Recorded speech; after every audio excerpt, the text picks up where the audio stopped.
Tēnā koutou katoa. Welcome to the Department of Public Health Friday seminar, and as you can see, this is probably the last for the year, and I think it will be very memorable. As we know, the US has Masters and Johnson. Now New Zealand has Nick Wilson and Jane McDonald, a dynamic duo on a mission to go boldly where no epidemiologist or sexual health physician has gone before. But actually, to be more precise, with Siri involved, I guess we could say it's a menage a trois. So over to Nick and Jane. Kia ora, and thank you, Michael, for that sort of introduction. So actually, we've had this strange phenomena of the flyer having some strange problems with being bounced back from various people's email addresses because it doesn't like the word sex. So although sex sells, it sometimes bounces back. So yeah, this is a collaborative effort, and with all these types of research projects, there's a sort of standard disclaimer first that we promise that we tried very hard to do this outside office hours. No taxpayer funds were utilised or wasted in any way, and our partners gave fully informed consent to any new activities arising from this research. So what is the background of this research effort? Well, a lot of people are going online for health information. UK data, 41%. And half of those people going online for health information in the last week. And actually, some of the recent US data suggests that half of all American adults are using digital assistants, and 360 million people around the world are actively talking to Siri. So we thought this is an area we need to think more about and to look at smartphone assistants for health advice. And really, there's very little research in this area. Just one study on mental health, which showed Siri was not very helpful for mental health issues. So really, it's looking at the area of digital assistants and sexual health advice. This really is a very large and obviously serious research gap. So in brief, we each jumped into bed, albeit independently, pulled out our smartphones and asked the digital assistants Siri and Google Assistant. Questions were from the NHS sexual health website. We used the titles of the various sections, but also they had a question and answer section which we used. We added other questions for testing device functionality.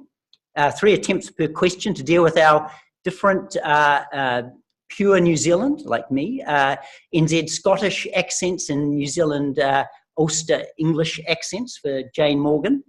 And we compared the results with Google laptop searches. And full methods and responses to the 50 questions we asked are all in yesterday's British Medical Journal. Actually the Christmas issue, so yeah, but this was still serious research. So what were our high-level results? Well, the Google laptop searches gave definitely the best or best equal responses, followed by Google Assistant and then by Siri. And these were statistically significant differences between the digital assistants and between Siri and laptop searches. And these differences in terms of outright failures were also statistically significant between Siri and these 2 other Google-related devices. So quite a high outright failure rate for Siri, and actually overall 8% of all devices failed on 8% of questions. And actually we also graded the quality of the responses, and we were pretty surprised at how good they were overall, with 50% of the best answers coming from expert sources. So that's the National Health Service, CDC in the USA, and sometimes a local information source, the New Zealand Family Planning Association. For those sources which we categorised as having some expertise, like Wikipedia, that was around 14%, and similarly for online magazine articles, which are often of variable and sometimes quite limited quality. So what were the standout successes? So Google and Google Assistant were best at finding pictures and videos of how to have sex. Apparently, Siri could find no such videos on the internet, which surprised us somewhat. Google Assistant was best for language translations, and I'll give you some examples in a moment. And Siri was good for finding places nearby where to buy condoms, your nearest pharmacist or supermarket, and nearest place to get emergency contraception. And Google Assistant was best for videos on how to put condoms on fruit and vegetables, and also on other things. And I particularly like this particular image because it sort of links to that public health nutrition message of 5 a day.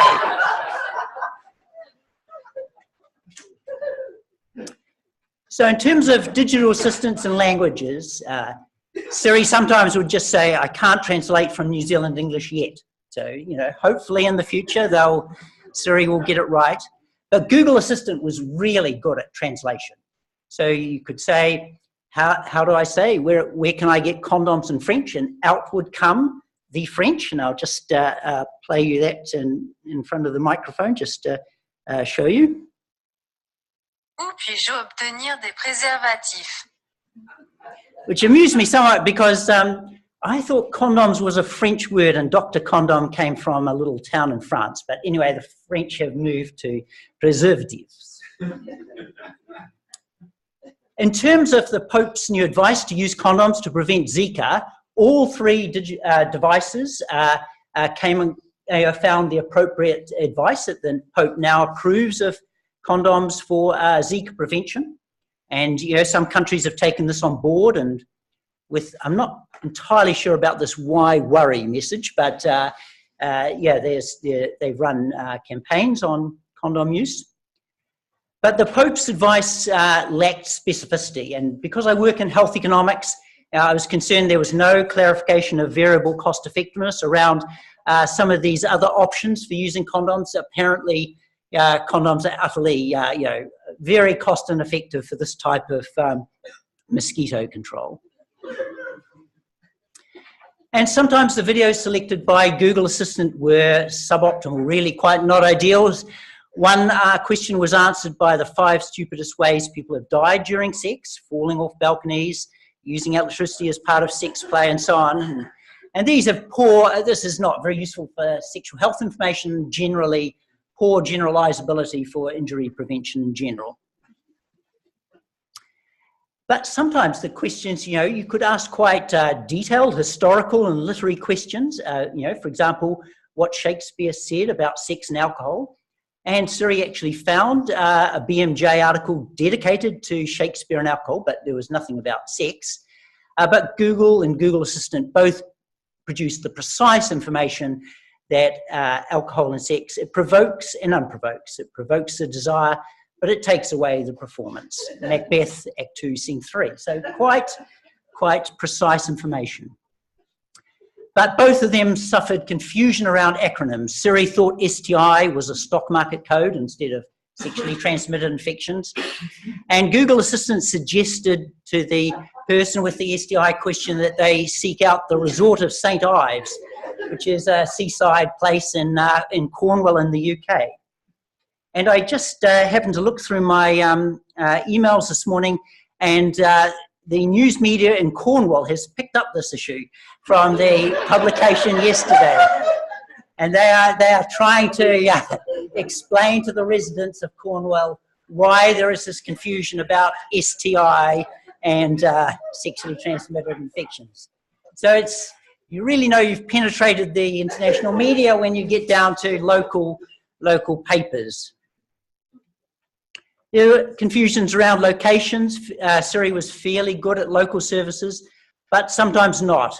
When there was a question, where was the nearest sexual health clinic, actually gave an acupuncture clinic, which obviously is of concern. And as part of the NHS list, there was a section on trans health, transsexual health.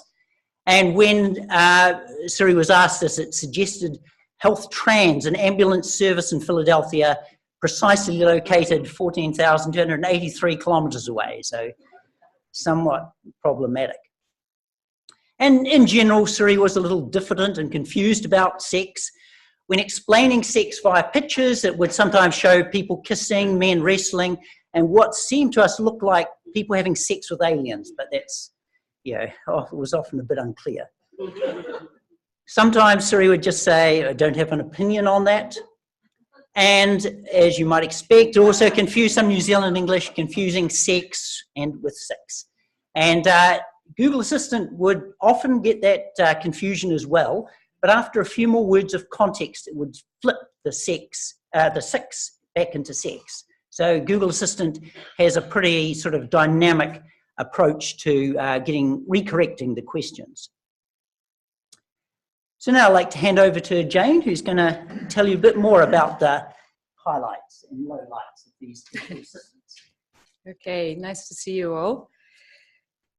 So we selected a few noteworthy recent media items to ask questions about. One was about jade eggs for pelvic floor strength and sexual enhancement. And I quote from the Goop website, "Used by women to increase sexual energy and pleasure, this nephrite jade stone helps connect the second chakra and yoni for optimal self-love and well-being." And then it says in bold, "Please be sure to follow the instructions included with your egg." The other thing that had been making the news a bit was V-steaming, which, and again I quote Goop website, "to balance female hormones and to cleanse and revitalize the uterus. What did we do without it?" So is vaginal weightlifting advised as promoted by the gorgeous and Oscar-winning Gwyneth? Is it okay to put a jade egg in my vagina? And pleasingly, all three approaches came up by finding a gynecologist saying, please don't put a jade egg in your vagina. The most quoted gynecologist, if you're into bloggers and anti-goop propaganda, is Dr. Jen Gunter, or Gunter, who lives in New York and writes a very good, straightforward blog about all sorts of things. Not Gwyneth's best friend. So, is it okay to get a V-steam, which is a vaginal steaming? Siri gave, again, a gynecological expert advice against it, but Google and Google Assistant found a Huffington Post media article of a female journalist trying it and recommending it, despite noting gynecologist advice against it. It looks a bit like an electric chair to me, but anyway. Just a little aside, V-steaming is not a new idea. Not only should we be concerned as gynecologists and sexual health physicians, but our colonoscopist colleagues might have an issue with A-steaming. I'll just let that sink in. Fortunately, Goop has been widely criticised online and in the media, and Gwyneth can now put a Rusty Razor award next to her Oscar, if she so wishes. Siri sometimes preferred musicals to expert advice, and when we asked about the menopause, we were helpfully told about Menopause the Musical, Women on Fire. Now, admittedly, none of the authors have been to see it, and I'm sure it is absolutely educational. A couple of things on this. One is that you can Google stuff and see Nick asking this question, well, not live, but on video. And another issue is that the musical is sponsored by menome.co.nz, which is a website which produces such medications as Estro G100, which is a herbal tablet. So just to have a think about that also. Google Assistant was best for the technical details. For example, it found images of what sex looks like in an MRI scanner, and this was a an article from the BMJ in 1999. They didn't take photos of the people in that study, so we just got a rugby player instead in an MRI. Not quite sure why. They are the photos, though, of this images from that BMJ article. And what it did prove is that the penis is shaped as a boomerang on penetration, on coitus. I don't think I need to point that out, do I? Our limitations. We have different accents. I hope I don't have a New Zealand accent. But anyway, New Zealand Scottish accent, Irish accent, and New Zealand accent. So maybe that the applications had difficulty with that. We didn't repeat the testing over time, and of course these digital things improve all the time. And we didn't study two more recent digital assistants, Alexa, which is an Amazon-based one, and Bixby. And in fact, Nick looked at this very recently, and Alexa does seem quite sensitive. Alexa, are you a feminist? Yes, I am a feminist, as is anyone who believes in bridging the inequality between men and women in society. So, very good. We've limited data on the downsides of going to bed with smartphones, although there is some survey evidence that taking a smartphone to bed does interfere with sexual activity. And we've limited data on emotional engagement with artificial intelligence. For example, there are a few movies around. Her is a good example, and Ex Machina is a good example. And on that note, I would just like to say hello to Jason Isaacs, and over to Nick. So just moving on to some possible research implications. So there could be further New Zealand work on understanding how people interpret internet search results and smartphone results. And we were surprised to see that the UK data suggests that when people do internet searches, half of them don't recognise when an ad is the first result returned, even though it often has, well, it nearly always has for Google, this word ad in a little box at the bottom. And there's also scope for further exploring New Zealand public understanding and trust of expert sites versus magazine level sites, for example. And that's very relevant to seeing how people respond to some of those misleading claims made by organisations like Goop. There may be health promotion implications around enhancing digital literacy at school, but also maybe there's scope for some mass media programs for the whole population in terms of digital literacy. And New Zealand health authorities could engage more with software designers, and this is actually happening in the National Health Service in the UK, working with Google to improve search functionality and to make these results more successful at finding expert information sources. And there could be advice to health workers. Maybe there's a case for actually leaving general health advice to the internet, and so that health workers can focus on more person-specific advice tailored to individual circumstances. And maybe for parents who are just too embarrassed to respond to their children's questions on sex, could it be reasonable to just say, you know, just Google it? But we'd certainly not support asking Siri until Siri at least has an opinion on some things. So, some conclusions. It seems pretty easy to find sexual health advice when searching online, and often it's of expert quality, you know, nearly 50% of the time. Google Assistant is clearly superior at the moment to Siri, but Siri does produce often the more amusing wrong results, which is good for a laugh. And both of these digital assistants aren't up to standard laptop Google search. And we think there's still substantial scope for quality improvements in health information on the internet and via digital assistants. And so finally, to show you a public health type Christmas tree and other condom paraphernalia, just to finish up. So, thank you very much, and we're happy to answer questions.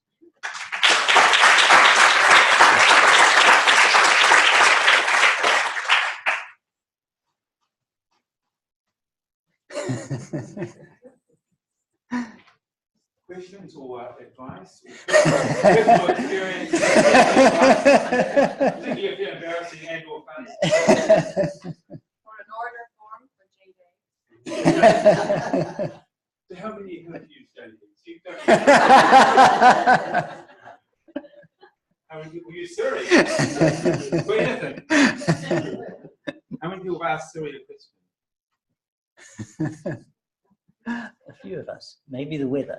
Do you have your Siri in it? Yes, I can. I was just thinking, for those who don't know, you could demonstrate what happens when you ask Siri to talk to you. Yes, because this is quite funny. Though it does produce variable responses. Hey Siri, talk dirty to me.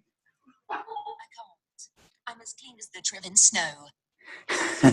She's as clean as the driven snow, but sometimes the response is just dirt, soil, compost, rubbish.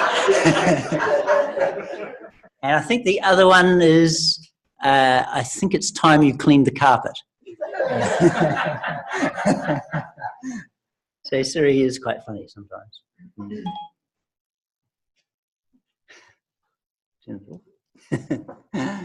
Sure, Phil. Can you find examples where the advice given could be dangerous? Well, there were a few things where it wouldn't be particularly dangerous, but it'd be a bit wasteful maybe, where herbal treatments were recommended. You know, a herbal treatment for premature ejaculation is probably just a waste of money and it's not going to do much harm. But I think, yeah, the cider vinegar for genital warts removal is probably, yeah, not very good.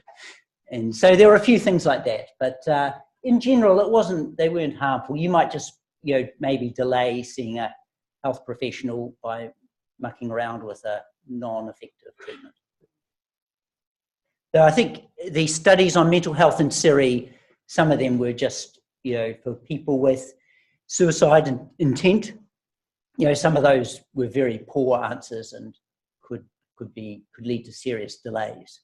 So I think in the mental health area, a lot of work is going into these digital assistants to help pick up early suicide ideation, for example.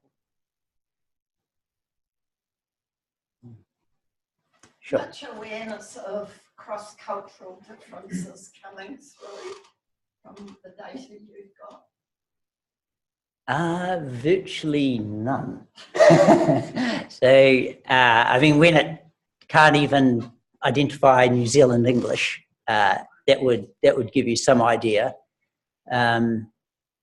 But maybe Alexa's going to be more sensitive, so who knows? Also, the pictures of fruit and vegetables with condoms on. Yes. Do you have any idea of the kind of age and demographic profile of people who are using the digital assistants and or the internet for these kind of things?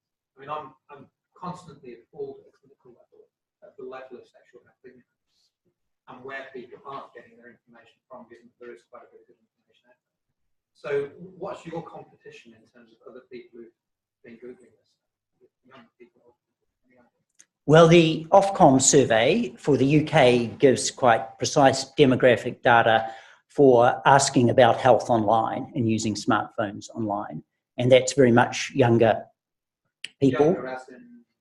I think, you know, people in their 20s particularly. But if half of all US adults now are using digital assistants, then it probably is moving up into the 50s and 60s and older.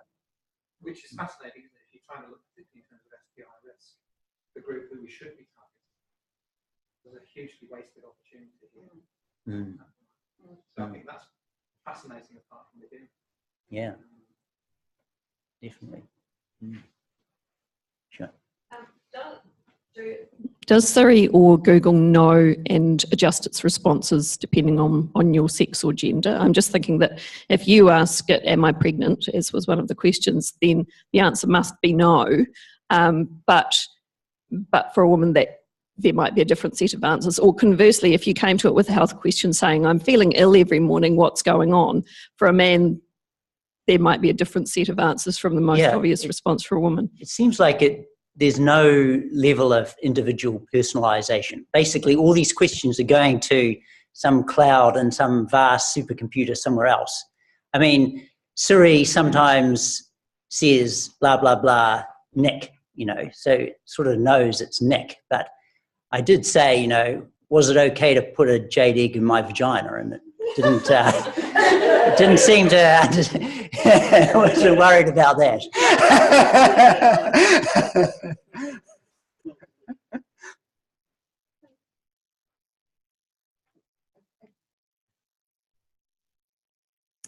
Okay.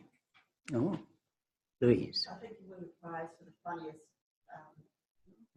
think you won the prize for the funniest seminar I've ever been to. Thank you very much. Thank you. Okay, well, I guess that's it. Now we have remote participants. Do any of them have questions? No.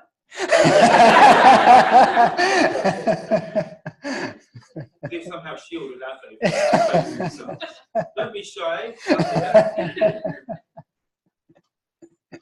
Here's a question. We know there's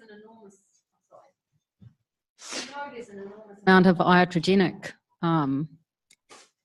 illnesses and so on. Was there any suggestion from any of these that doctors or the medical profession actually might not be the people with the best advice on sexuality all the time? No, there was a dominance of expert. The expert sites were pretty homogeneous in their recommendations, I mean, amongst there are, for example, doctors who support that Gwyneth Paltrow lines up and they support her commercial website. So she does manage to find doctors, and they will have competing advice over some of her products versus gynecologists. But so there's just little levels of, you know, different views at that level. And we didn't ask any questions about sort of sexual difficulty or that sort of thing. I don't think we didn't really ask those sorts of things where counselling might be more appropriate or that sort of side of things. They did give us the New Zealand Family Planning Association site, which has a lot more health general information about sexuality and that sort of thing. We didn't ask those specific questions. No.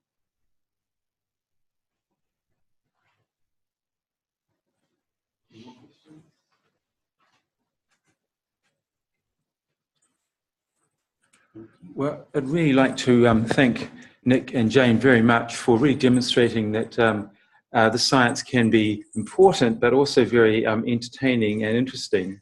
And I think Nick in particular, ably assisted by Jane and Siri, has really cemented his Legion status in our department for addressing interesting and innovative issues in new ways. And I think combined with the James Bond and tobacco smoking, he's well on his way to achieving his career ambition of an Ig Nobel Award. And I'd really like to join with everyone and thank you very much. And I think this will obviously this has established a new niche, the department Christmas edition seminar. So thank you.